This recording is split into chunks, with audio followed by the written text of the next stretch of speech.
We had those whole raft of weather events from wind and dust and the smoke haze even from the bushfires over east, and we were subject to all of those things consistently. We had high water prices last year leading into the season, which led to a $200 per tonne water assistance payment that we announced back in October 2019, and that it had some qualifying factors, but pleasing that 97% of the fruit delivered to us that $200 per tonne water assistance payment, which was good. We had that extreme heat around Christmas, early January, that certainly singed off the sun glow and some of the younger plantings around the place. Certainly severely reduced the crop load on those, but most of the other varieties came through not too bad. A little bit of singeing on the sultanas and Carina currants, but generally they came through okay. Then we, to top it off, we had those rain events during harvest, which obviously affected the speed of drying and also the quality of the fruit. Just to top off, give us the whole range of weather conditions that we could have got. One of the things that happened later in the season, as far as the harvest goes, was that there was some fairly high moistured fruit that was successfully harvested. That normally, you'd think that somewhere about 16 to 18%, and that's been successfully taken off the vine at that moisture level. But there's certainly fruit taken off in the mid 20%, so 25, 26%, and surprisingly, it came off quite well, which was unusual. And in previous years, even going back to say 2014, when we had a reasonably wet year and a lot of damaged fruit around, that there was no fruit that was even attempted to be harvested at that level. So it's not something that I think we need to be building the industry around, but it's certainly something that assisted this year to be able to get fruit off at higher moistures and get it into bins. We did certainly through here, and growers around were highly reliant on their dehydrators. So there's a high level of dehydration that was happening, and right the way through the season, even after we'd received fruit, that we still had stock on hand to dehydrate through our system. And obviously with those conditions, it's led to a darker profile of the fruit, which I'll show you with the comparisons of the previous 6 or 7 years in a minute. Fortunately, with one of the real positives out of that the fruit was that we probably would have expected that the mould level and certainly the waste and the damage in the fruit would have been a lot higher than what it was. We were pleasantly surprised that those levels of fruit damage were fairly minimal compared to what we'd experienced certainly in 2014. So that was a real positive, and I think it's just points to that growers are getting on with the job, and they've got good processes in place now to react quickly, get fruit dried and get it harvested when they can as quick as possible get on to do it. So that was a real positive. So yeah, we were genuinely happy with the quality of the fruit, considering that the conditions that were around. We had that ongoing issue with chlormequat testing this year. It was certainly a much improved average chlormequat levels, and this is for the current setting sprays that have been utilised. And just a quick one was that the average test result was reduced by about 30% this year compared to what we'd tested in 2019. So there's still some levels that were high, but certainly not anywhere near what we experienced in 2019, which obviously means that growers have listened to the message and certainly changed the practices there, which is good. And obviously the work that Stuart and the team did on doing the trial work on the properties and those results have been valuable for us as well. And in the past, over the last few years, we've certainly had issues with raisins, where our stock of raisins was building year on year.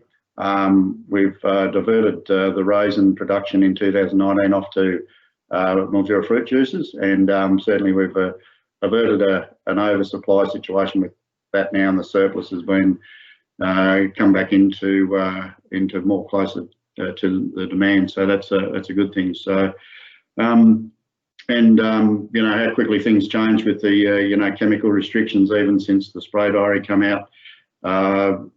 You know, in the second half of the year, that there's been another chemical that's been taken out of that list, and that's that chlorothalonil chemical, which is used for downy mildew, powdery mildew, and botrytis. So yeah, and that communication has gone out to the growers as well. So you know, it just highlights the ever-changing requirement to be on top of chemical use and restrictions. So moving on to the Sultana grades for the season, and probably not a whole lot of surprises here. Probably the big difference, if I can draw your attention to 2014 and 2020, is that in 2014 we had a very high level of 4-crown brown fruit, which was reflective of the damage, and also the longer protracted drying times that were around in 2014. This year there probably wasn't as much rain around as what we had then, but certainly it affected the overall quality of sultanas, and in two ways: the direct rain effect on the fruit, but also the prolonged drying period for it as well. So predominantly brown fruit received this year, small amount of light fruit delivered early, but probably overall the quality of the fruit, as I said before, was quite presentable, and has met the mark as far as the export markets that have been building over the last few years, and highlights that less requirement for us to have on light fruit. But light fruit's always better. It's cheaper to produce from a grower's point, and it can be marketed more widely. So yeah, no real surprise as far as the overall amount of light fruit there. 17% of light fruit, and then the balance in the browns, but mainly in the 5 brown and 4 brown, and not a lot of 3 brown fruit around, which is good. So in sun muskets, once again, predominantly in 5 crown brown, and to a small amount of 4 crown brown, and probably in a fairly similar range as what we had in 2014 in that wet year as well. So less 4 crown brown fruit around this year as a percentage than what was around in 2014, but certainly, you know, the 5 crown brown fruit was you know, very good quality. There were some small pockets of some of that botrytis affected fruit, or brown rot fruit, but certainly on the overall it was yeah, more than presentable, and we were happy with the sample.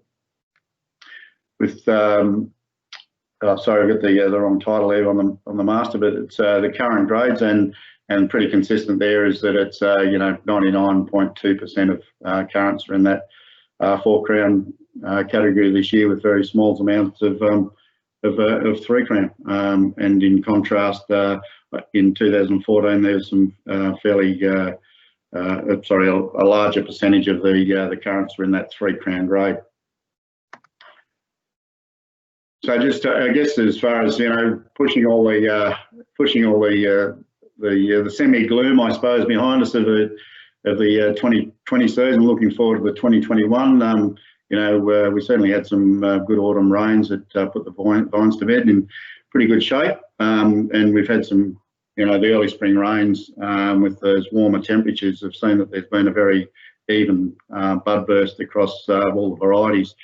We've got a situation where there's more favourable water conditions than what we had last year. You know, water prices at the moment about 25% of what they were this time last year, so that's a good position. The even bud burst is a really good sign. You know, good bunch numbers around, and you know, it's the growth of the vines, as we're touching on before the meeting started, was that you know, the vines are all humming along at the moment. So that's a really pleasing start to the season, and it shows some good promise for the crop ahead. But on the reverse also is that with these rain events around, it's taking some management as far as the vines go, with increased sprays and preventative sprays, and growers need to be on top of that. So with some positives, there's always some negatives that come into play, but I think we'd all prefer to be in the situation that we're in this year than what we were last year. So I'm not sure, Grant, if you want to handle the impacts of COVID, but from a company point, being involved in horticulture is probably one of the better industries to be in, compared to obviously the tourism industry and hospitality. So while we've had to make some changes with how we've gone about things on a day-to-day basis, in the big scheme of things, we've been relatively untouched with it. We've had some work safe audits that we've had to undertake, where inspectors have come in, gone through the business and made sure that we've been adhering to the work safe plans that were developed and put in place. We've got constant daily staff temperature monitoring, which is still ongoing, a rigorous visitor protocol, even to an extent where one of the work safe inspectors that came up from Melbourne, we actually rejected or didn't allow him entry into the premises and left it up to the local WorkSafe auditors to go through. So that's just all part of that COVID safe plan. We've got compulsory, except for extenuating circumstances like today, where we can remove them behind closed doors. And one of the things with all our staff is that we've been segregating them into work hubs. So different lines through the factory have been effectively isolated together. They have separate lunch rooms and smoker rooms set up. They have those breaks at different times. So the amount of contact between the work groups has been minimised to alleviate any cross contamination that we may or could potentially face. We've had sanitising going on right through the factory, any of those staff contact points, right through the office, toilets, lunch rooms, smoker rooms, everything that where these come in staff contact, we've been sanitising on a regular basis through the days. And all of this is, there's just record keeping after record keeping of this, of what time the places have been sanitised, who's on deck, what temperatures they've had. So it's been quite thorough, but as I said, look, it's part of insurance for the business as well. We wouldn't like to be in a meat factory situation that's happened in Colac and around Melbourne, where virus gets in and then effectively strangles the place. So we've made sure that there's been lots of these preventative actions being put in place just to ensure that we can continue on. Thanks, David. I'll probably just give a little market overview, but this is the beginnings of a new marketing piece we're doing around Sunbeam and modernising Sunbeam. So over the coming sort of 3 to 6 months, we've been doing a new category plan and a new brand plan for our dried fruit brands. And so here's a little bit to share around where we've got to with Sunbeam, and very much bringing into that modernising the brand, and also looking to bring a bit of Sunraysia really into that brand profile. If I talk about a little market update at this stage, we got some really good kick-alongs in March and April from COVID sales, when nationally there was a lockdown really occurring right across the country. And sales during those months were more than double normal expectation, which was a terrific kick-along to get early in the year. Has caused us some pain at the back end of the year in terms of we probably oversold our allocation of Australian fruit, and our processor colleagues have helped out a little bit there at the back end of the year. So thank you both to APDF and MRO. What we found was, and what has happened in the market, is there's been a resurgence in baking and scratch baking we're talking about. And one of the things that that customers are absolutely getting onto now is in that baking aisle of the supermarkets. For instance, Woolworths right now is looking to rerun a review for their entire baking aisle over the next month and a half. And they've just finished the dried fruit review, which has been implemented in the Woolworths business, and they're going straight back into reviewing the entire aisle rather than just dried fruit. And what they're trying to do is that they've recognised that scratch baking has re-emerged as a bigger trend in their supermarket, and they're looking to maximise that and extend that and ride that wave as long as they can. And we've certainly seen that in our sales this year, and for a category, or sorry, for a group of SKUs where baking year on year, probably for the last half dozen years, has been slowly going backwards, as you know, in an older generations in terms of the people baking. Scratch baking has had a pretty amazing resurgence, which is really good news for dried vine fruits, because most of our product is consumed in, or a good portion of that product is consumed in that manner. What I would say also is that Christmas is looking pretty solid in terms of a sales outlook. Certainly the major supermarket groups are expecting a pretty buoyant Christmas right across their stores.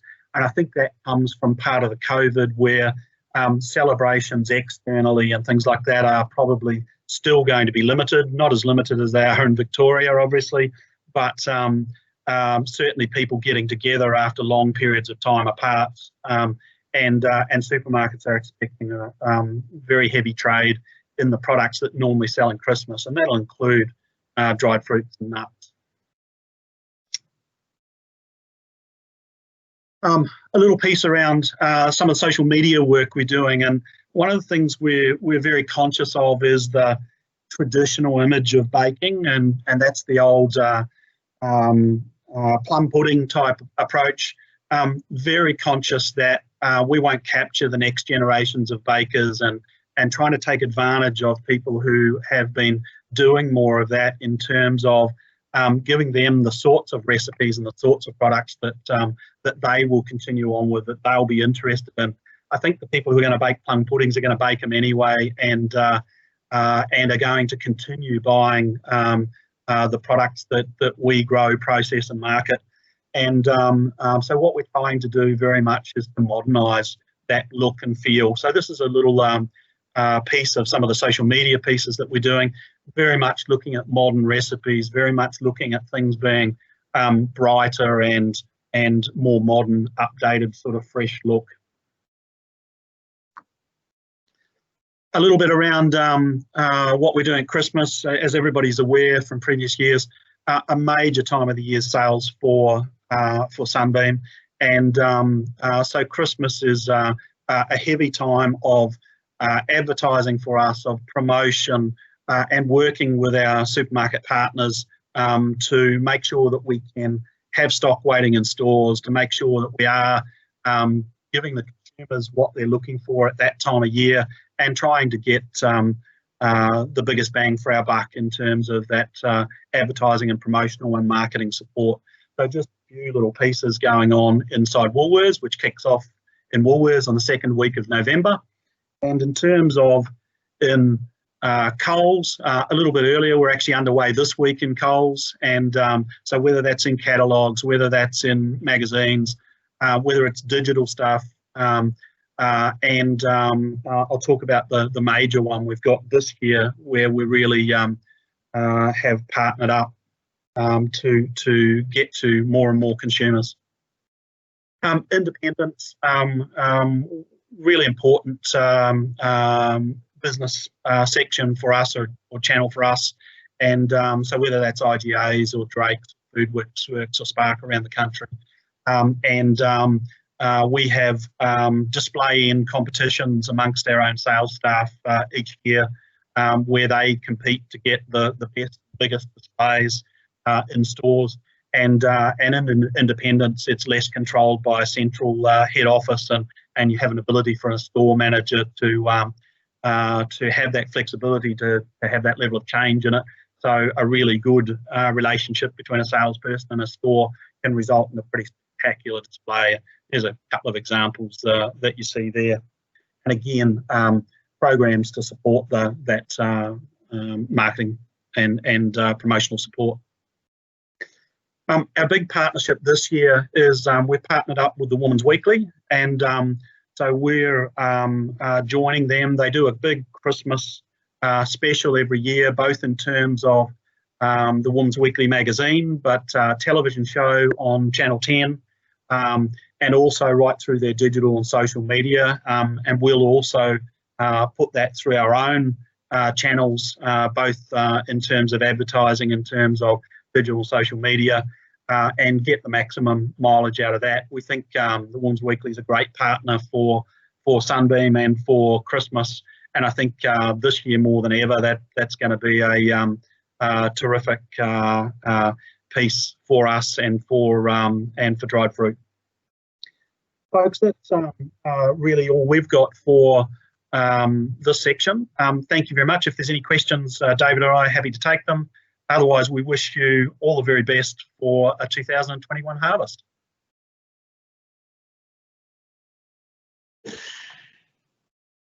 All right, I've got a fairly brief presentation for Australian Premium Dried Fruits. So firstly, I just sort of reflect on the 2020 season. It's a little bit repetitive with some of the stuff that David's just presented, but we obviously all go through the same experiences. It's a very challenging drying season for all of those reasons that David mentioned. You know, we had all that extreme heat in around the Christmas period, and then obviously that regular rain events in the drying season are always quite unwelcome. You know, that heat mainly affected the yields that we expected. So in 2020, we were hoping to receive around 6,000 tonnes, but we ended up with about 10% less than that. About 5,500 is where we ended up, and pretty much that volume was affected because of that 48-degree day where we had all that shriveling of mainly sunglow and a bit of sun musket. It wasn't so severe on Sultana from where we sat. It was more our more robust varieties, which was you know, a bit of a surprise, I think, to everybody to see those varieties suffer. And you know, the cost of water was the major concern. You know, just reflecting on last year's forum where we presented, you know, it was the hot topic we were all talking about, and how quickly things can change for the better. It's nice to have water off the agenda, or not as important on the agenda as it was last year. We've had a healthy market demand. You know, obviously supply is a reason for that. The total industry producing 13,000 tonnes around that mark is not a huge volume. So, you know, and it's not difficult to move that amount of fruit. And, you know, we've got good demand coming through from both domestic and export markets. So more volume is really something that we all would like to see more of. We've had to deal with that sort of poorer quality fruit, mainly due to that rain that came during the drying season. So we've seen higher yield losses in our factory this year than last year. We had a tremendous year in 2019 with the quality of fruit that we had, but now this season we probably got a 3 or 4% difference in the yield loss overall from the fruit. That's mainly because of damaged fruit, adhering leaf, obviously moisture, where we've had to dehydrate more of the fruit that came in this year. We probably dehydrated 60 to 70% of fruit received that came to us this year, where the year before we wouldn't have even dehydrated 20% of the fruit. And then we've obviously dealt with the COVID-19 issues. As Grant said, sales have actually been quite good for our product because it's been something that's ended up in the shopping trolley from the supermarket. So, we haven't felt the real effects in terms of a sales perspective, but it's just the regulations around the factory and the issues with social distancing and that we've had to deal with. So that's been quite tricky, and very much looking forward to hopefully not having to deal with that in the harvest. Hopefully by the time we get to Christmas, we're back to, I think they're calling it COVID normal. So hopefully we get back to that situation. The 2021 season outlook. So hopefully we, it's all fingers crossed at this stage. Obviously we're going to see some relief on the water pricing, which is fantastic. A price of $250 a megalitre is a lot better than $900 or $1,000 a megalitre. We've seen a really good start to the growing season. I mean, I haven't seen the vines look this happy for a long time. You drive around the district and there's just this beautiful, strong green in the vine leaves, and you can just see how happy the vines look. So we're off to a very positive start with this season, and there's plenty of bunches on the vines that I've been out and seen. So hopefully that turns into a decent crop. We'll see quite a few of our new developments that we supplied incentive vines to growers deliver their first crop or first decent crop this year. So, that should give us an extra 500 tonnes of volume, and hopefully closer to 1,000 tonnes. Once all those new developments are in full production, it will turn into about 1,000 tonnes of fruit. We're estimating an increase in volume this year. So last year we were at 5,500 tonnes. We're hoping we'll get at least 6,000 tonnes this year, and it would have been more if not for some of our growers exiting the industry in the last 12 months. We've probably lost 500 or 600 tonnes of supply to growers that have sold their properties, and unfortunately they aren't going to be maintained in the dried fruit. So but with the new developments we've got, and we've got a first crop coming from the Euston vineyard of Duxton's, so that's going to give us some of our first sort of looks at that incremental volume we've got coming our way. We've still got really healthy markets, so the market demand, even though most of our export markets are battling their own COVID issues at the moment, we've got really strong demand out there. But I suppose from a pricing point of view, we are seeing some pressure coming through from what the other global suppliers are doing. Turkey's prices have softened slightly from where they were last year, and the US pricing's also, you know, at a lower level than where it's been in the last couple of years. And then South Africa's also, you know, dealing with, you know, increasing crop levels, so they're becoming quite competitive and setting a probably a little bit lower price than we've seen in the last couple of years for that mass market sultana and raisin business. And, you know, we still do have some uncertainty, I suppose, around the COVID-19. We're starting to see some positive developments with the number of cases in Melbourne, you know, getting under control, and, you know, Australia's got some sort of control over it, but, you know, without a vaccine, we've still got a lot of uncertainty. So that you know, makes it difficult to make decisions. It's hard to develop markets. It's hard to travel. So, yeah, obviously, we're all dealing with that as well.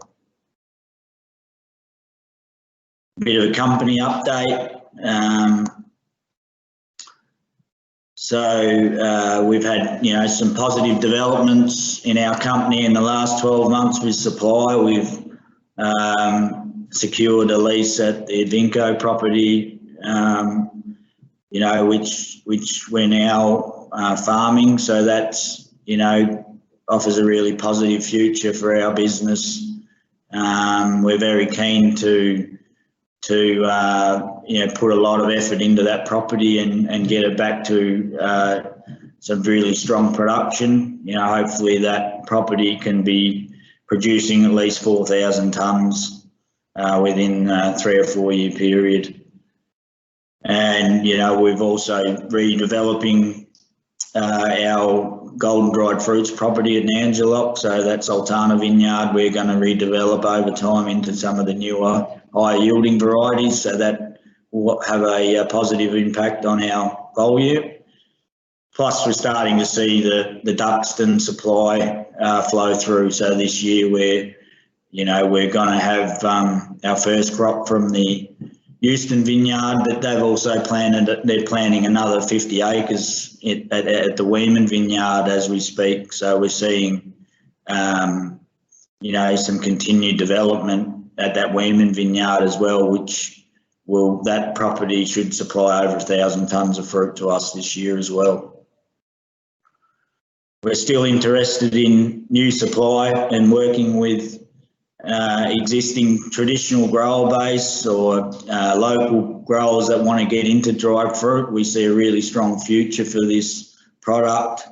The moves we've made with the practices and the efficiencies, we think we've got a really great product and a sustainable future. So we're still actively out there talking to growers that are interested in planting dried fruit. We're spending quite a bit of time now on planning for our required infrastructure. So out at the factory, a lot of my time at the moment I'm spending on the planning of what equipment we're going to need for the volume we have. So we're looking at somewhere between 12 to 14,000 tonnes within 4 to 5 years, which is nearly triple the volume that we've got now. So, you know, we need more equipment. We need more warehousing. We need some extra pre-processing equipment, more dehydration capacity, along with just simple infrastructure like bins. So, you know, there's a lot of planning underway for that at the moment and quite a large CapEx plan that we need to put together. And, you know, along with that volume, we just have to have a continued focus to build a really diverse range of markets.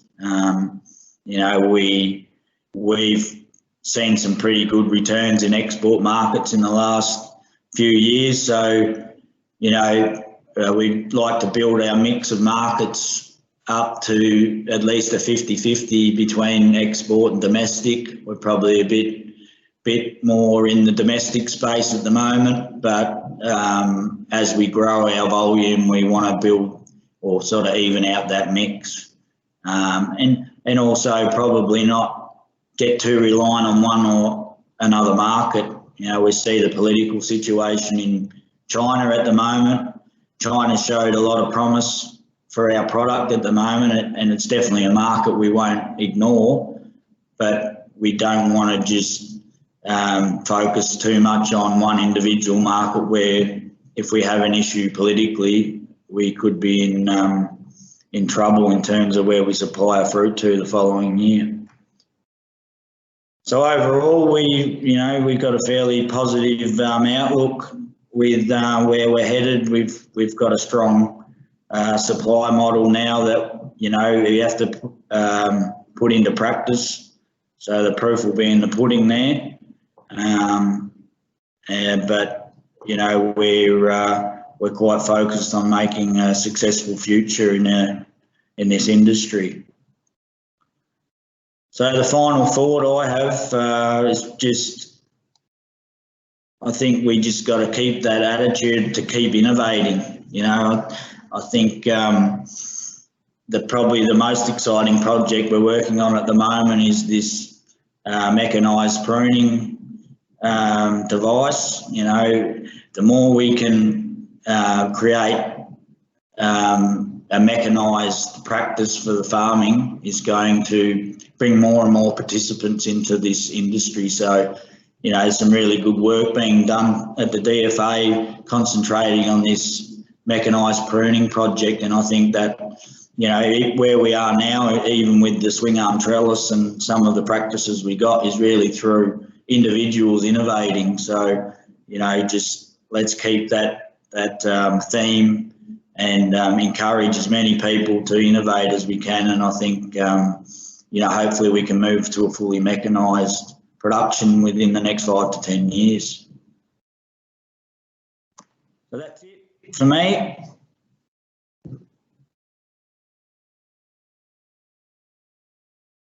Cheers. Thanks, Stuart, and thanks to the other guys as well. They've given a pretty good overview of what's happened in the season, so I'm going to probably focus a little bit more about what we're doing more broadly in the business. We always start with a really, really long disclaimer, so I assume that you're going to have to read that in detail now. Just kidding, we'll keep moving, but I have to put them in there being a listed company.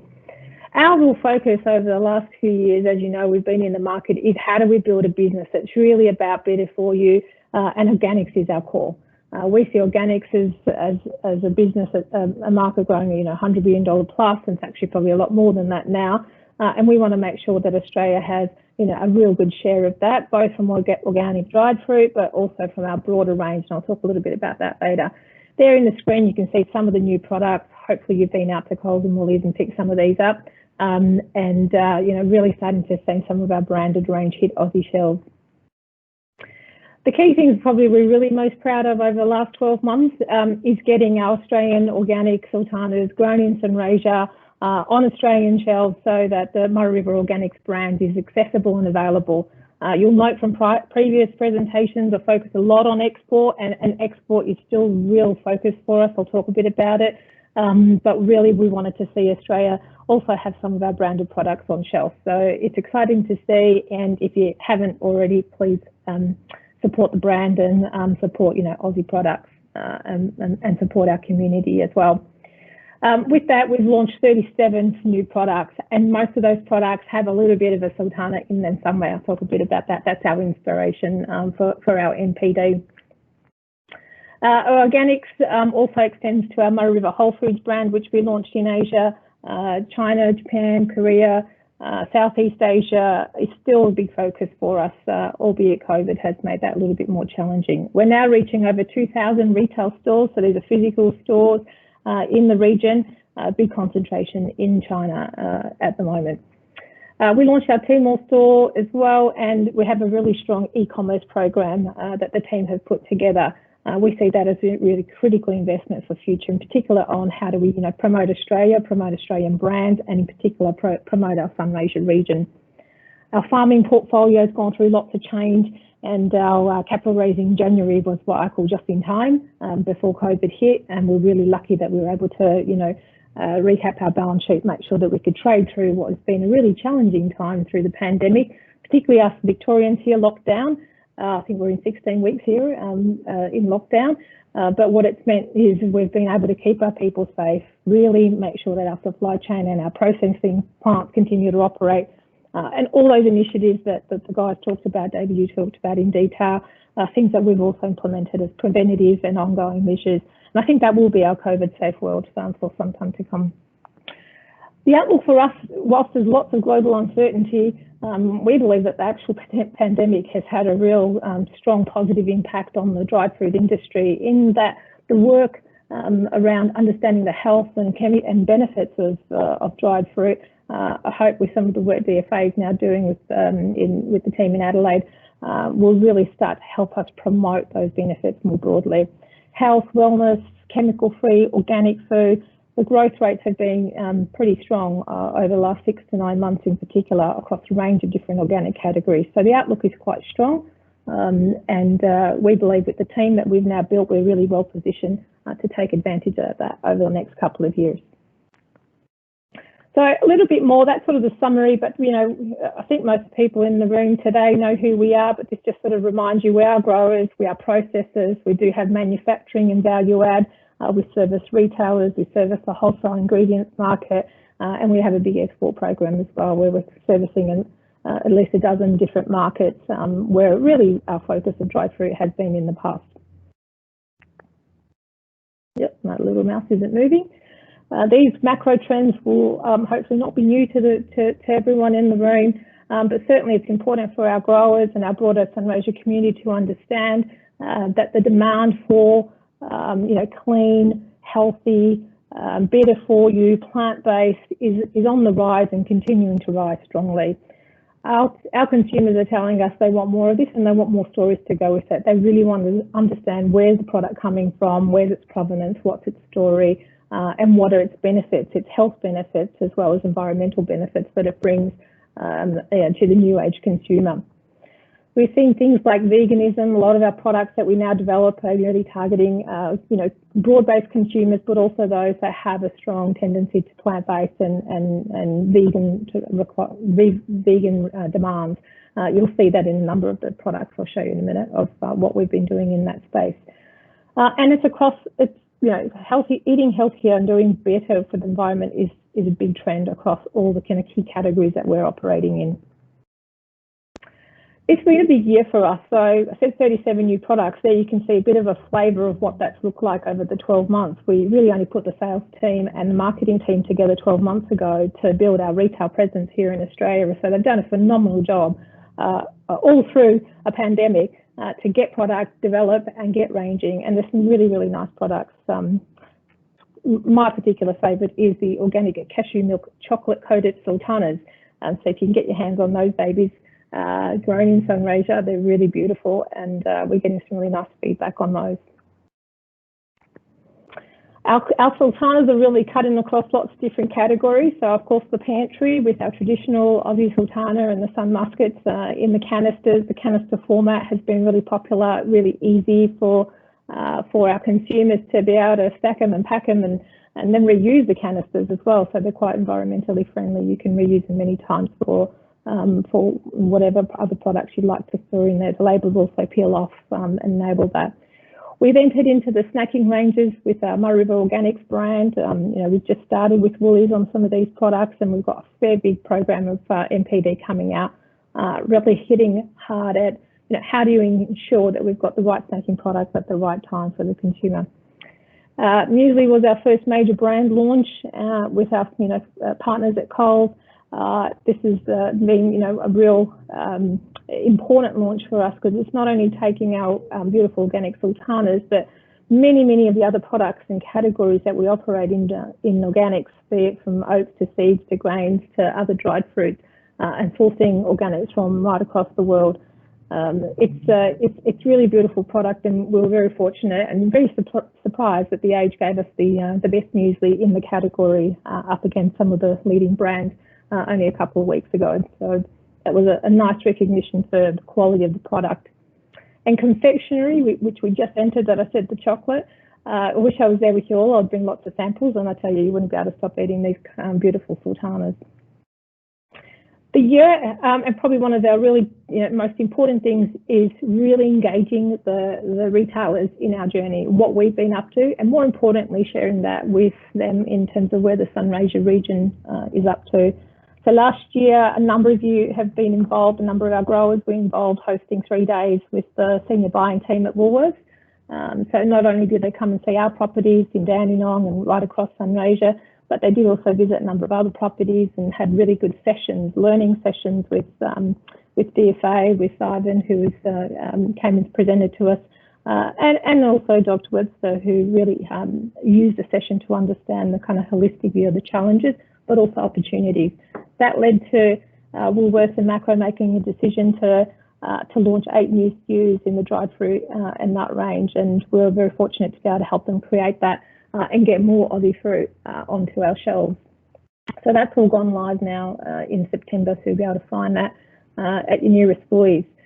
So it was a big session. There you can see Richard, our chief agronomist, spending a lot of time talking about soil health. It's really important, and particularly how organics makes a difference. And a couple more pictures I've put in here from the 3 days of the teams at the different sites. A really important one we did was education session and a tasting session, all the different dried fruit varieties. So looking at flavour profile, what was unique and different. And so that went down really well. We did a bit of a test and challenge at the end of who could remember what. And we did also end the day have an ice cream at Copenhagen. So I had to add that in because it was a bit of fun, the 3 days. It was all about education and learning, and hopefully the Woolworths team got a very good understanding not only on dried fruit, but what's happening in table grapes and citrus in the water markets from a political perspective, and also a really good session on the history of dried fruit. So keeping our retailers engaged helps them then tell the stories back into their community. So coming on to export, and I don't have a lot of time, and I just realised I've got too many slides, but export has had a huge program of work as well. So this is the last 12 months. This is the sort of scale of the kind of engagement we're having both with retailers in export markets. All the new products are being developed and launched, and also launching our own platform and our own distribution in market in China. So the export team have done, again, a phenomenal job of building some incredible platforms for us to work with.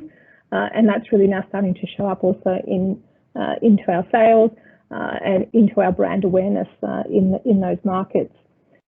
To give you a bit of a flavour, our branded export sales, albeit COVID had a bit of an impact, still was at 139% on the prior year. COVID for us effectively shut down most of our export markets between February and late May. So yes, it probably would have been a much stronger year, but we're really excited to at least be able to do what we could do and use some of that downtime to really build capability, build our marketing and promotion calendars, and also really, strengthen the tools that we have to get out to communicate to our consumers. The next 18 months, the pipeline is also really strong, so we're looking to kind of double down what we did in the last 12 months. And keep introducing new value-added products. Sultanas and raisins always at the kind of cornerstone of what we do, but we're extending out into those value-added categories as well. I just pulled this one out, which is the September calendar, to give you an idea of the kind of events that we host, particularly on our online platforms from our export team. So each month we have, at least half a dozen key events that are happening in market. Really educating is kind of the core of what we do. About who we are, where the product comes from, the Sunraysia journey. And this month, October, I'll just pop over to the October calendar. We did a full Taste of Australia campaign, sharing quite a lot of footage and video of Sunraysia, but also the almonds and macadamia community came on board with us so that we could provide a broad Australian offering to our customers in China. And you see a little bit of fun there with the kids. So the kids used those packages, which were the gift bags, to then turn them into colouring activities. So just a little bit of fun there. But it gives you a bit of a flavour of the kind of work we do. And these campaigns run every month. So TEM's got a big campaign now planned for November, 11/11. Of course, it's a big event particularly in China. And so there's quite a lot of work going on. We like to have at least 3 or 4 different things running each month. All right, we'll come back to Sunraysia and what we're doing on the farm. So this has been a year of quite a bit of change. The events, the extended drought, the summer conditions, the high water prices. For us, that really meant that you know, we were in a position where we couldn't continue to operate the Calignan property last year, so we exited that property. You know, the kind of scale of capital that's required to complete the turnaround was, you know, not the investment that we were prepared to make at that time. So having said that, though, we've also done a fair bit of work in our Yakpool and Golgol properties as well. We've taken a fair bit of those sites out of production so that we can get them ready for redevelopment. Effectively, those that were not able to meet our yield targets have now been, you know, earmarked for future development. We also, as committed in January, have started exiting our non-core farming assets, which are effectively citrus and wine and conventional properties. So we completed the sale of our citrus wine operations at Nanjalock to the Costa Group, who took control on the 1st of October.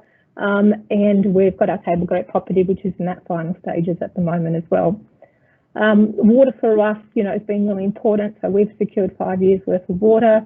Yeah, more than enough in what we need, so we're pretty confident we've got that under control.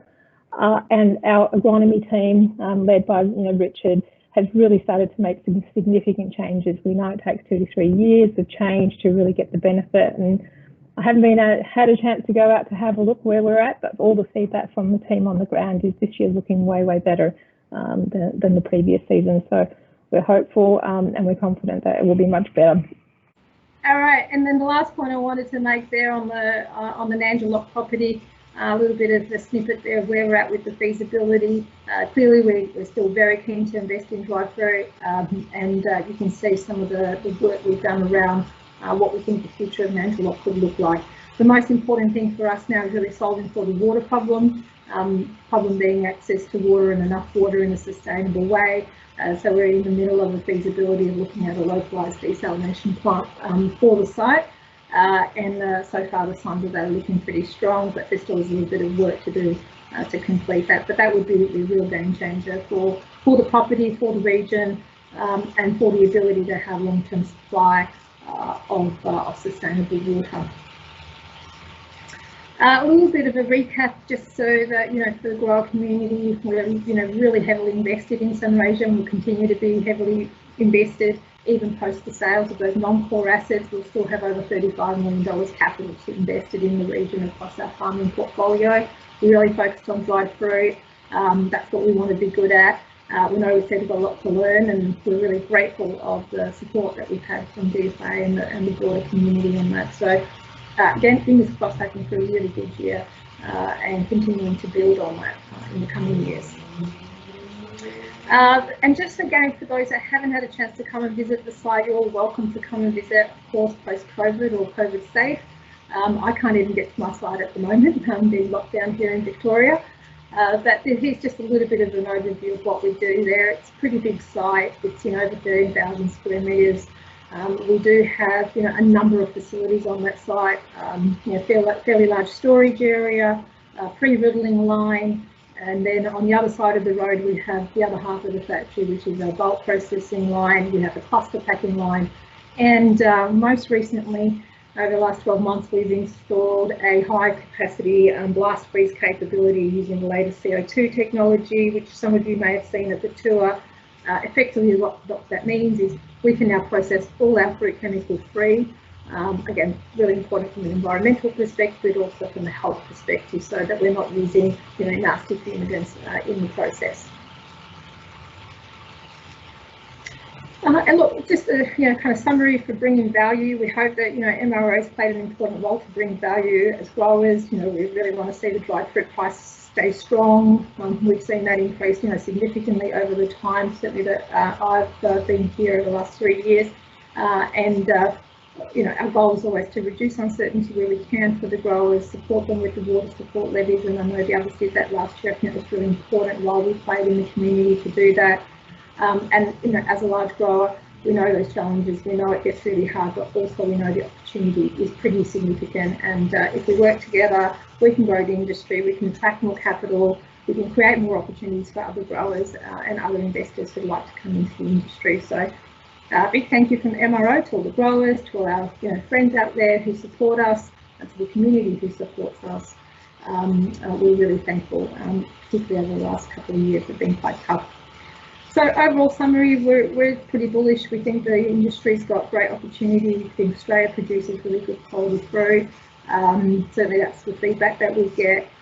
We think healthy, organic, and better food is will continue to rise. The global pandemic's accelerated that, as I was saying earlier. And we think that, you know, ensuring that we've got a core supply of dried fruit is really important, because a lot of our product and new product development really relies on that, and really making the best of our humble sultana that we grow in the region. So the investments will continue, particularly around marketing, branding and product development, really focused now also on building out our presence in Australia, as well as continuing to build our presence in those Asian markets that we talked about. And we come from a view where education is really important for the industry, you know, for our customers, and making sure also our investors understand, you know, what the real opportunity here is, and why we are all really well positioned to take advantage of that. So our journey is progressing. We are on a transformation path, and we think that, you know, we're in a really good position now to build our organic and better food business, and we hope the growers and the whole community continues to support us. So thank you.